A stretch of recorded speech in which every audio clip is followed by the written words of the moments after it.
මම නර්තනා වීරසිංහ. මම ඉගෙන ගත්තේ ශ්‍රී ජයවර්ධනපුර විශ්වවිද්‍යාලයෙන්.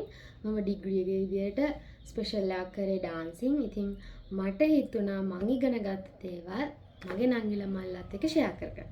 ඉතින් අද අපේ 3 වෙනි එපිසෝඩ් එක කලින් ඒවා බලුවේ නැත්නම් ගිහිල්ලා ඒවත් බලලා එන්න. අදත් අපි කතා කරමු ප්‍රශ්න 10ක්. එන්න. 1.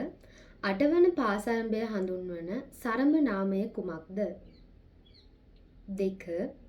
අමරසිංහයන්ගේ අමරකෝෂයේ තාලය පිළිබඳ හඳුන්වා ඇත්තේ කෙසේද? 3. තාල තැබීම සඳහා යොදා ගනු ලබන ලෝහ භාණ්ඩ මොනවාද? 4. සාම්ප්‍රදායික වාද්‍ය භාණ්ඩ 5ක් නම් කරන්න. 5.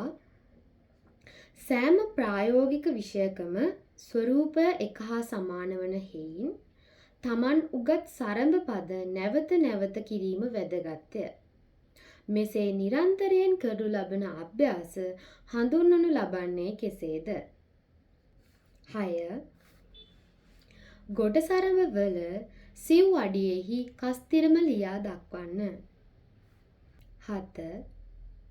සුළු තනිතිත, මැදුම් තනිතිත, මහ තනිතිතේ තාල රූප සංකේත මගින් ලියා දක්වන්න. 8.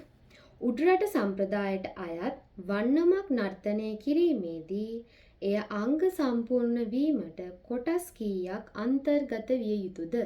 ඒ මොනවාද? 9. යුගල වාදනයකට උදාහරණ දක්වන්න. 10. සාම්ප්‍රදායික වාද්‍ය භාණ්ඩවලට අමතරව යොදාගත හැකි ආදේශ වාද්‍ය භාණ්ඩ 5ක් නම් කරන්න. ඉතින් වෙනද වගේම හරිම සරල ප්‍රශ්න ටිකක් තමයි අදත් ගෙනල්ලා තියෙන්නේ. ඔයාලත් බලන්න ඔයාලට මේ ප්‍රශ්න වලට උත්තර ලියන්න පුළුවන්ද කියලා. ඉතින් ඔයාලට මේ ප්‍රශ්න වලට උත්තර ලියනකොට ඉස්සල්ලාම ගන්න ඔයා ළඟ තියෙන නෝට් එක. නෝට් එක නැත්තම් වෙනද වගේම අදත් කියන අපිට දැන් ඕන තරම් තාක්ෂණය දියුණුයි. ඔයාලට ඒව භාවිතා කරලා තොරතුරු හොයාගන්න පුළුවන්.